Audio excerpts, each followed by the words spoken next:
So today that equal sign is going to become an inequality. And we're going to write and graph inequalities. And we're also going to learn how to use something called interval notation to describe inequalities. It's just a different way to write them. So just to remind you of what our inequalities are, there is less than, greater than, less than or equal to, greater than or equal to, or not equal to. So there are 5 inequalities, and predominantly we're going to be using the top 4. So let's just remember what these inequalities represent. So first of all, the solution of an inequality is any number that makes the inequality true. So instead of saying x equals 8 and having one solution, we're going to have x being greater than equal to 8 and have an infinite number of solutions. So my question is, which one of these are solutions to this inequality? So if we substitute 14 for x, will 14 make the inequality true? How about -1? And how about 16 divided by 2? So figure out which of these are yeses and which of these are nos. So is 14 a solution? Is 14 greater than or equal to 8? The answer is absolutely yes. Is -1 greater than or equal to 8? And the answer is absolutely no. Now, if we take 16 and we divide it by 2, we would have 8. Is 8 greater than or equal to 8? And because of this equals component, it is a solution. If this had been strictly greater than 8, this would be a no. So now we have another one where we've kind of got an equation, or it looks like an equation from our last couple of sections.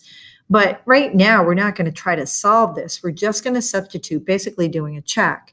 And if you put -2 and substitute it in for x, will this make this inequality true? And how about 6 and how about 8? Why don't you try those 3?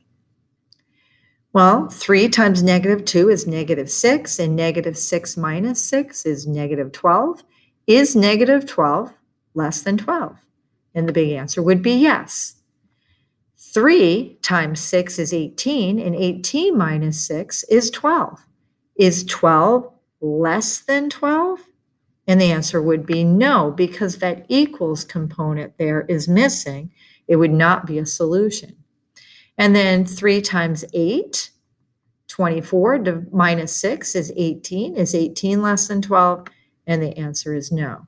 So that's how we can determine if something is a solution of an inequality. It's basically a substitution and feels kind of like a check. Let's talk about graphing inequalities. So when we graph an inequality, this is saying all numbers b less than -4. This would be the graph. So we graph a number line, and then we look for the end point, which would be the -4. And in this case, we want all numbers less than, all numbers smaller. So for instance, -8 would be less than -4, and -10 would be less than -4. Remember that the negatives go in the opposite direction. So all these numbers would be part of the solution. So we put an arrow here, and they would go on and on forever. My question for you is, though, why is this an open circle, an open point, an open dot? The reason is because it is not equal to, it's strictly less than. So the -4 is not part of the solution. So we kind of create an upper bound where we say right to, just smaller than -4, right? But it cannot equal -4. The next inequality is x is greater than or equal to -6. So here is our endpoint, and here is our point, and everything going to the right, because we're now talking numbers that are bigger, greater than -6. So 0 would be greater than -6. 10 would be greater than or equal to -6. So that's why the arrow is going now to the right. Why is it a closed dot this time? Well, that's because of that equals component underneath the greater than. We are including -6 in our solution. So we have to fill that in so everybody knows that -6 is part of the solution. So all numbers covered by the arrow are part of the solution. Just remember that. Now, sometimes the variable can be on the other side, and students can get messed up kind of graphing it. So if you do not see this, sort of as the same problem as this one, you can spin the inequality and have the variable go on the other side. So if we put A on the left, just remember this is going to have to spin. It's going to have to flip around. So this is all numbers that are less than or equal to 5. And this is the same inequality. It's just spun facing the other direction. So there would be a closed point at number 5, and less than or equal to would go to the left, and that's the graph. So the thing we're going to learn today is there's another way to sort of express inequalities, and it's called interval notation. So I'm actually going to start with this one just because it's easier to see. Basically what this inequality is asking for, all numbers that are greater than or equal to 0, but they have to be less than 4. So it's kind of like the numbers in between 0 and 4. We include 0. 4 is not included if you look at the equal and non-equal component here. So on the number line, how would that look? Well, first of all, what kind of a point would we put at 0? Should be a closed, right? And what kind of point or dot would we put at 4? And you should have said an open. And then we're basically talking about all the numbers in between. So for instance, 3 would be greater than or equal to 0, but it's also less than 4. So it's kind of all the numbers in between. And we're going to talk about these situations. They're called compound inequalities. We'll talk about those in a couple of videos. But this is basically the graph. So there's another way called interval notation that allows you to write this inequality or this graph. And let me just show you what that looks like first. So I'm sure you understand where the 0 came from and where the 4 came from, okay? But now let's just talk about this bracket versus a parenthesis. Basically, if you have a filled in circle, it's going to be a bracket. And if you have the open circle that is strictly just the less than, it's going to be a parenthesis. It kind of almost looks like a coordinate point, but it is interval notation, and this means the same thing as this, means the same thing as this. So you can write an inequality, you can write a graph, you can write interval notation. So we're going to spend a few slides just talking about how to write inequalities in interval notation. So first of all, interval notation is another way to write bounded and unbounded sets of numbers. So we'll talk about what it means to be bounded and unbounded in a second, okay? These are all bounded. They have a bottom number and a top number. They are bounded on the bottom and the top. Parentheses are going to indicate non-inclusive. That means strictly a less than or greater than, and that's the open dot. And brackets are going to indicate the inclusive, which would be the closed dot with the equals component. So less than or equal to or greater than or equal to has a closed dot on the graph and a bracket in interval notation. Strictly less than, strictly greater than has an open dot on the graph and a parenthesis in the notation. So I would come down here, and the first thing I would notice is that I'm going to have a parenthesis on the bottom and a parenthesis on the top because there's no equals. And it would be a -3 and a 5. So this is the interval notation. And this is where I say it can look like a coordinate point, okay, if you're not paying attention to what's going on. So let's take a look at the next one. Think about whether you're using a bracket or a parenthesis and what the numbers would be. And this is a bounded, both of these are bounded solutions. They have a number that you cannot go below on the bottom, and they have a number you can't go above on the top, basically. And how about if you try this last one? Let's see how you did. Did you get it? Parenthesis on the bottom because of the strictly less than. Bracket on the top because of the equals component here. The -25 is to the left of -10 on the number line, and there is interval notation. So this means the same thing as that.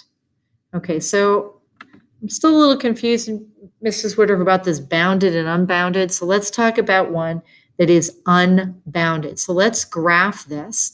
So I want you to think about where the point's going to be, what kind of dot it's going to be, and which way does the arrow point. So right now I want you to just think about that, please.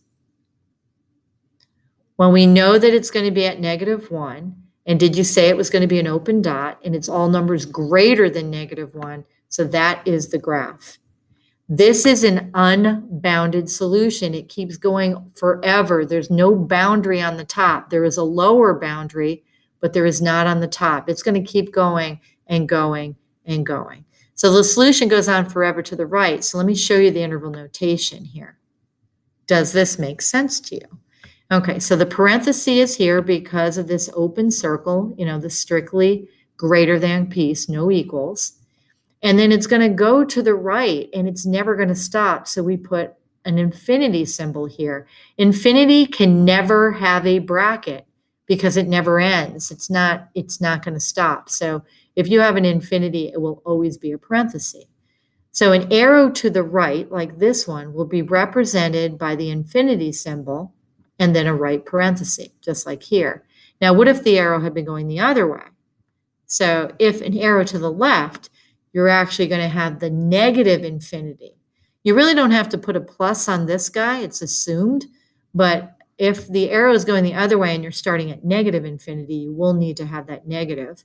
And there'll be a left parenthesis, again, not a bracket. So let's just do some of these. And the more you do it, it kind of gets really easy. Always feel, if you need to, that you can do the graph to kind of make sense, okay?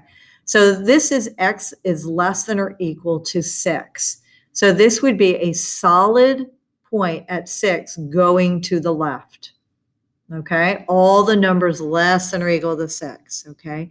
So you're going to always do your interval notation from the left, and this one is going on and on and on and on to the left. So we're going to start our interval notation with a parenthesis negative infinity, and then you kind of come to the right, and where does it stop? It's going to stop at 6, and should it be a bracket or a parenthesis? That is the interval notation for x is less than or equal to 6. Now this one is all numbers greater than negative 2.5. So this is going to have your point at negative 2.5. It'll be an open, and now everything going to the right, getting bigger.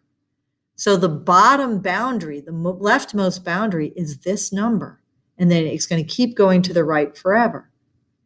So we would have a parenthesis because there is no equals here. Our negative 2.5 is the smallest number, comma, and then we're going to go on and forever to positive infinity. And again, we need a parenthesis. Okay, why don't you pause the video and see if you can do 6. Okay, let's see how you did.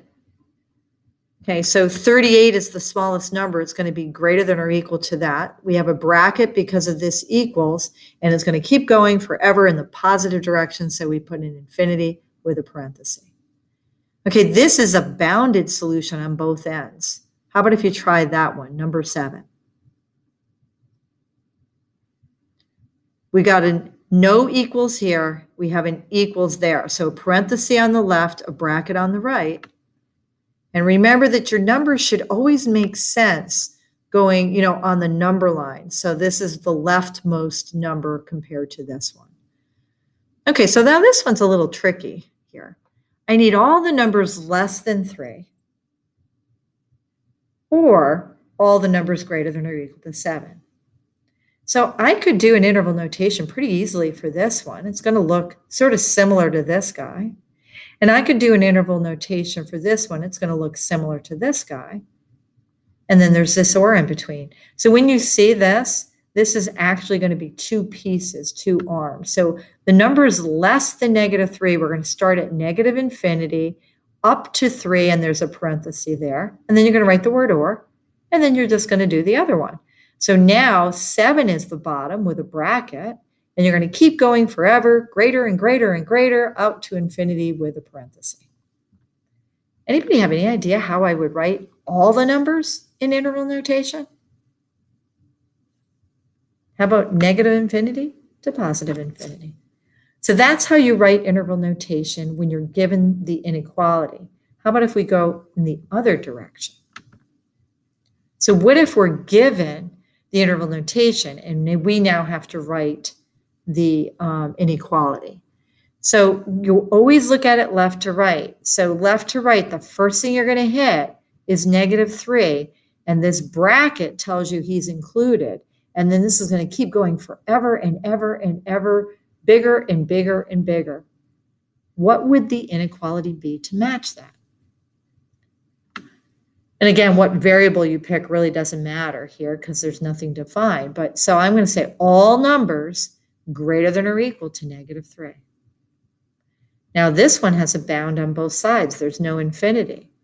So we're going to start with a 2, and look, the equals isn't there, and we're going to top off with an 8, but it is included.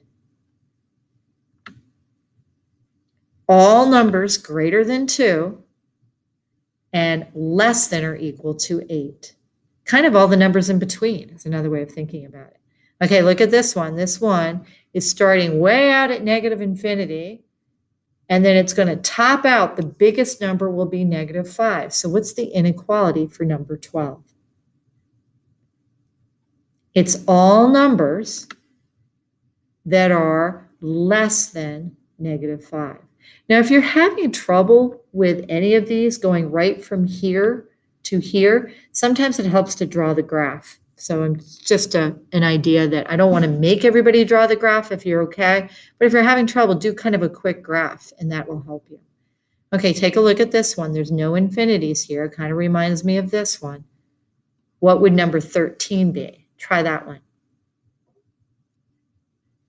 Okay, let's see what you did. Did you put -2 is got to be less than or equal to some variable, which has to be less than or equal to 10. Basically, it's all the numbers in between -2 and 10, including those endpoints.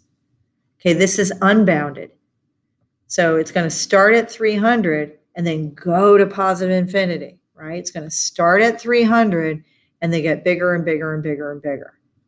So it's all numbers greater than 300. And that's what interval notation looks like. Okay, so finally here, let's just talk about how this translates to words. So you're going to define a variable because here comes the real world examples. And we're going to write an inequality for each situation. So look at these dogs in their Halloween costumes up here, right? Okay, so iParty sold at least 977 costumes in October.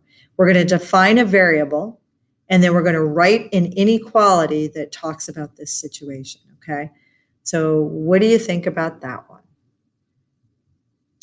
Well, I'm going to call my variable C for the number of costumes. And again, it doesn't matter what you call it. Now, what does it mean at least 977? So could they have sold 30? Is that part of the solution? Could they have sold 977? Could they have sold 1,000? So kind of test those regions and figure out which one makes sense in this case. So they sold at least 977. That means 977 is included and everything bigger. So it would be your number of costumes is greater than and equal or equal to 977. Your teacher can have no more than 30 students in advanced algebra, which is not true, by the way. Define a variable and write in an inequality for that situation. So this time the 30 is kind of a top, it's a cap on the top, right? So I'm going to let n be the number of students. And again, your variable doesn't matter as long as you define it. So that 30 is an upper bound, okay? So the number of students has to be less than or equal to 30. You can't have 31. You can have 29, and you can have 30. No more than 30. All right, LMS Drama sold more than 550 tickets to the spring musical. Define your variable and write your inequality for number 3. Okay, I'm going to use T for the number of tickets. And they sold more, which is good news. They sold more than 550. So you ask yourself, could they have sold 400? Could they have sold 550? Could they have sold 600? So kind of test that theory. And did you put that T has to be greater than 550 because they said sold more, right? So today we've talked about replacing our equals with an inequality symbol. We talked about graphing them, and we also talked about interval notation. And finally, on this last page, we kind of started talking about the words that go with inequalities in application problems. So as you finish this video, there's going to be some work in the book, some kind of quick work, and then some interval notation on a worksheet.